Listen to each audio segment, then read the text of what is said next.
Hello friends, आप सभी का हमारे YouTube channel SSC coaching centre में स्वागत है। आज मैं आपके लिए लाभ हानि और चक्रवृद्धि ब्याज के क्वेश्चन कराने वाला हूं। ये दो क्वेश्चन लाभ हानि के हैं जो कि इंपॉर्टेंट थे, मैं आपके लिए लेकर के आ गया।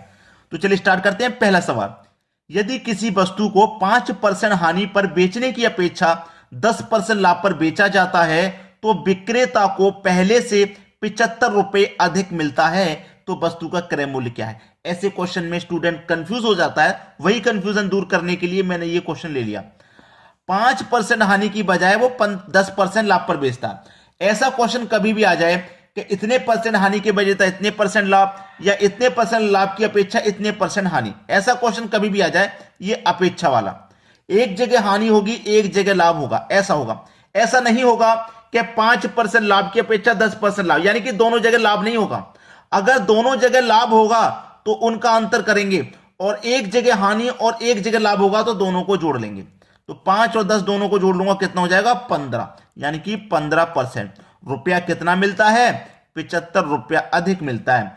क्या करना है? क्रय मूल्य यानी कि 100% का मान 75 में कर दो 15 से डिवाइड। 100% का मान निकालने के लिए कर दो 100 से मल्टीप्लाई। 15 पंचे 75, 5 से 100 में मल्टीप्लाई, आंसर आ जाएगा 500। ये ऑप्शन बिल्कुल सही आंसर है। सभी को समझ में आ गया होगा। एक जगह हानि होगा एक जगह लाभ होगा, दोनों को जोड़ लेंगे, उसी के बराबर जो रुपया अधिक मिल रहा है वो होगा। ठीक है, कैसे निकालेंगे भाई 100% का मान? परसेंट से रुपए में डिवाइड करके 100 से मल्टीप्लाई कर दो। अब देखेंगे अगला सवाल। अगला सवाल है, एक घड़ी को 2880 रुपए में बेचने पर एक व्यक्ति को 10% की हानि होती है, तो वह इसे कितने में बेचे कि उसे 5% का लाभ हो जाए? देखिए, जो भी घड़ी का क्रय मूल्य होगा अपने आप में 100% होगा, यह बात आप अच्छे से जानते हैं। 100% होगा, ठीक है। उसने उसको 2880 रुपए में बेचा तो व्यक्ति को 10% की हानि हो गई। इसका मतलब 100% की चीज को उसने 10% की हानि पर बेचा है।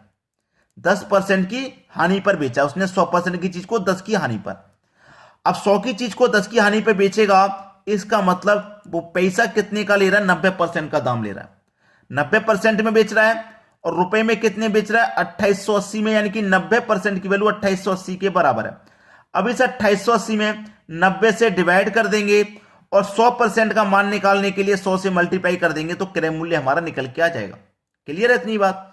लेकिन उसने क्रय मूल्य नहीं पूछा, उसने कहा है इसे कितने में बेचें कि उसे 5% का लाभ हो जाए। अब इतने की वैल्यू आपको पता है 100% है, ये आपको अच्छे से पता है 100% है क्रय मूल्य। अब इस क्रय मूल्य पर हमें 5% का लाभ चाहिए। अब ये 100% की वैल्यू है, 5 का लाभ चाहिए, तो क्या करेंगे? 105 में तो बेचेंगे, यही निकाल लो। 105 में बेचेंगे, 105% का मतलब बटे में 100। चलो, 100 से ये 100 कट गया, 0 से ये 0 भी कट गया, 9 से इसको कटाता हूं, 9 त्रिक का 27, एक बचेगा 18, 9 दूने का 18। 32 का मल्टीप्लाई कर दो 105 से, 32 का मल्टीप्लाई 105 से कर दो, बस आंसर आ जाएगा।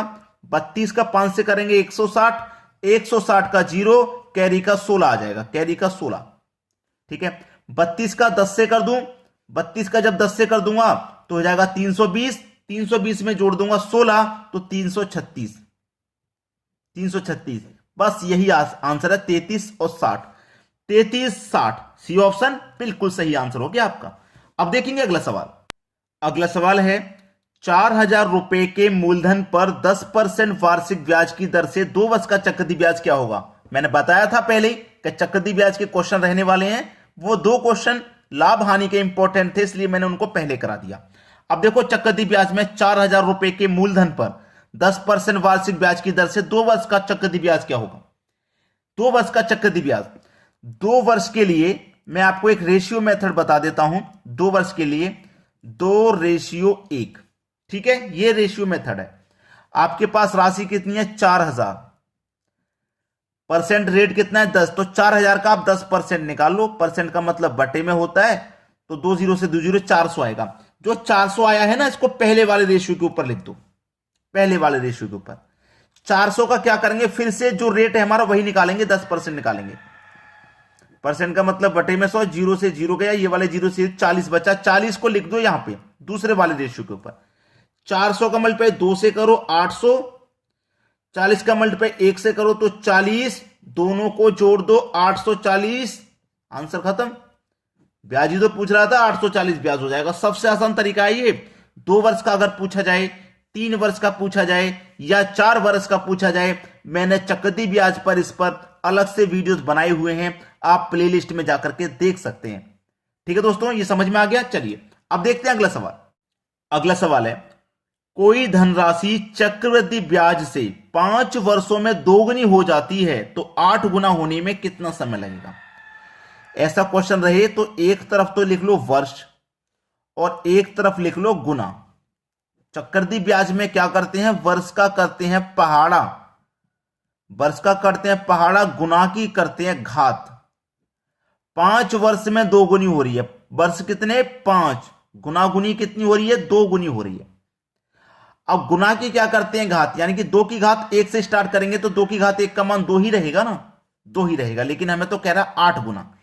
तो पहाड़े को आगे बढ़ाएंगे, 5 का पहाड़ा आगे बढ़ाएंगे 10 हो जाएगा।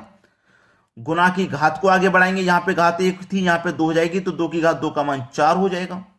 हमें अभी भी नहीं मिला, पहाड़े को और आगे बढ़ाओ 15 हो जाएगा। घात को आगे बढ़ाओ, 2 की घात 2 के बाद 2 की घात 3, 2 की घात 3 का मान होता है 8। कितना बोला था, 8 गुना बोला था ना, 8 गुना हो गया। कितने समय में हुआ, 15 वर्ष में हो गया 8 गुना। ये आपका आंसर हो गया 15 वर्ष। सी ऑप्शन बिल्कुल सही जवाब। चलिए अब देखते हैं अगला सवाल। अगला सवाल है, वह राशि बताइए जो 2 वर्ष बाद 10% की चक्रवृद्धि ब्याज की दर से 2420 रुपये हो जाएगी। कितनी हो जाएगी भाई, 2420 रुपये हो जाएगी 2 वर्ष के बाद में 10% की चक्रवृद्धि ब्याज की दर से। ठीक है, ये पूछ रहा है। अब हमसे वो राशि यानी कि 2420 हो जाएगी, तो ये तो 2 वर्ष के बाद में ब्याज लगने के बाद हो रही है ना, उससे पहले ही जो राशि होगी कम होगी। 2420 बाद में हो रही है, 2 वर्ष के बाद में हो रही है, 10% के रेट से हो रही है। पहले वाली राशि क्या थी वो पूछ रहा है। तो ऐसे क्वेश्चन को क्या करेंगे, जो राशि हो जाएगी उसे लिख लेना है। ठीक है, 100 लिखिए, बटे में 10% की दर है ना, तो बटे में लिखिए 110। ठीक है, जब आगे का पूछता है ना, बाद का जब पूछता राशि को, तो ये ऊपर जाता है ब्याज, यानी कि 100 में जितना रेट होता है ना उसे जोड़ के ऊपर लिखेंगे जब बाद का पूछेगा, और जब पहले का पूछेगा ना तो नीचे लिखेंगे। 100 में जो रेट है उसे जोड़ के नीचे लिखेंगे। 100 भाई 2 वर्ष का है ना, इसलिए 2 बार लिखेंगे। अगर 3 वर्ष की बात होती तो इसी को 3 बार लिखते। ठीक है, अब इसको हम क्या करेंगे, सॉल्व करेंगे। यानी कि 0 से मैं 0 ये कटा दूंगा और ये वाले 0 से मैं ये वाला 0 कटा दूंगा। ठीक है, चलिए 11 से इसको कटाता हूं, पहले कटेगा कि नहीं। 11 दूने का 22, 2 बचेगा, 2 जोड़ देंगे 22 हो जाएगा, यानी कि 11 दूने का 22 और एक 0। अब 11 से कटाऊंगा, 11 दूने का 22 कट जाएगा और एक 0, यानी कि 20 बार में कट गया। 20 का मल्टीप्लाई 10 से करूं, फिर मल्टीप्लाई 10 से करूं, आंसर खत्म। 2 1 कम 2, 2 1 कम 2, 1 0 2 0 3 0 लगा दो, 1 0 2 0 3 0, आंसर आ गया। किस ऑप्शन में है, सी ऑप्शन में नजर आ रहा है मुझे, तो ये बिल्कुल सही जवाब हो जाएगा। चलिए अब देखते हैं अगला सवाल। अगला सवाल है, कोई धनराशि चक्रवृद्धि ब्याज पर देय है जिसका ब्याज लगातार 2 वर्षों में 900 रुपए तथा 981 रुपए है, तो ब्याज की दर कितनी है? पहली राशि लिखिए, दूसरी राशि लिखिए।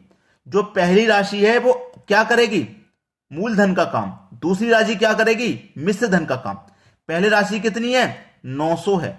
दूसरी राशि कितनी है, 981 है। कोई राशि हमारी 9 से 981 हो गई तो ब्याज कितना बढ़ गया, उस पर 81 रुपए का बढ़ा ना। कितने पर बढ़ा, 900 पे बढ़ा। प्रतिशत के लिए 100 से मल्टीप्लाई कर देंगे। तो दोस्तों 2 0 से 2 0 आपके कट गए, 9 से 81 कट गया 9 बार में, यानी कि 9% आपकी दर है। दर पूछ रहा था, 9% की दर। डी ऑप्शन सही जवाब। अब देखेंगे अगला सवाल। अगला सवाल है, किस राशि पर 6% वार्षिक ब्याज की दर से 2 वर्षों में चक्रवृद्धि ब्याज और साधारण ब्याज का अंतर 72 रुपए होगा? अच्छा सवाल है कि नहीं। 2 वर्षों का पूछ रहा है ना, तो 2 वर्ष के लिए मैंने अभी आपको एक फॉर्मूला बताया था कि 2 वर्ष के लिए पूछा जाए तो 2:1 वाला मेथड बहुत अच्छा है, बताया था कि नहीं। ठीक है, चलिए आसानी से निकाल सकते हैं क्योंकि बहुत अच्छा मेथड है ये। ठीक है, 2:1 वाला। अब यहां पे हमें रेट दे रखा है, अंतर दे रखा है, हमसे चक्रवृद्धि ब्याज का साधारण ब्याज का अंतर दे रखा है 2 वर्षों का, रेट दे रखा है, लेकिन हम यहाँ पे कैसे निकालेंगे? क्योंकि हमारे पास तो यहाँ पे निकालने के लिए मूलधन होना चाहिए ना, उसी के ऊपर तो हम 6% का रेट निकालेंगे, तो ये फॉर्मूला यहाँ काम नहीं करेगा। ये अंतर वाला जो प्रश्न है 2 वर्ष का, इसके लिए अलग फॉर्मूला होता है। ये अंतर वाला क्वेश्चन है, देखिए अंतर है, ठीक है। तो फॉर्मूला क्या होता है अंतर वाला? इसका फॉर्मूला होता है difference equal to P R का स्क्वायर बटे में 100 का स्क्वायर, ठीक है, ये फॉर्मूला होता है। डिफरेंस आपको दे रखा है 72 रुपए का, लिख लो। प्रिंसिपल आपको निकालना है, प्रिंसिपल नहीं दिया हुआ। रेट दिया गया है 6, यानी कि 6 का स्क्वायर कर दो 36, बटे में 100 का स्क्वायर, यानी कि 100 का स्क्वायर 10,000, ठीक है, ये हो गया। अब इसी को आप सॉल्व कर लीजिए, आंसर आ गया। देखिए 36 से 72 कटेगा 2 बार में, और 10,000 का मल्टीप्लाई 2 से कर दोगे तो कितना हो जाएगा? 20,000। इधर लिख देता हूं, 20,000 हो जाएगा। और इधर क्या बचा? P, यानी कि प्रिंसिपल। तो प्रिंसिपल कितना हो गया? 20,000 रुपया। देखिए 10,000 का मल्टीप्लाई 2 से करेंगे तो 20,000, तो प्रिंसिपल इक्वल टू 20,000। तो आंसर प्रिंसिपल कितना आ गया? 20,000, क्योंकि सी ऑप्शन में। तो इस बात का ध्यान रखें आप, अंतर वाला क्वेश्चन है तो ये फॉर्मूला लगा देंगे आप, ठीक है। और मूलधन उसमें दिया गया है, 2 वर्ष का ब्याज पूछ रहा है, तो ये वाला फॉर्मूला लगा देंगे। क्लियर हो गया ना? तो बस हमारे लिए काम करके जाना। कौन सा काम है आप बोलेंगे? लाइक वाला काम और शेयर वाला काम, बस यही 2 काम है आपके लिए जो कि बिल्कुल फ्री है। ये काम कर देना। वीडियो में आज की में इतना ही। बहुत बहुत धन्यवाद।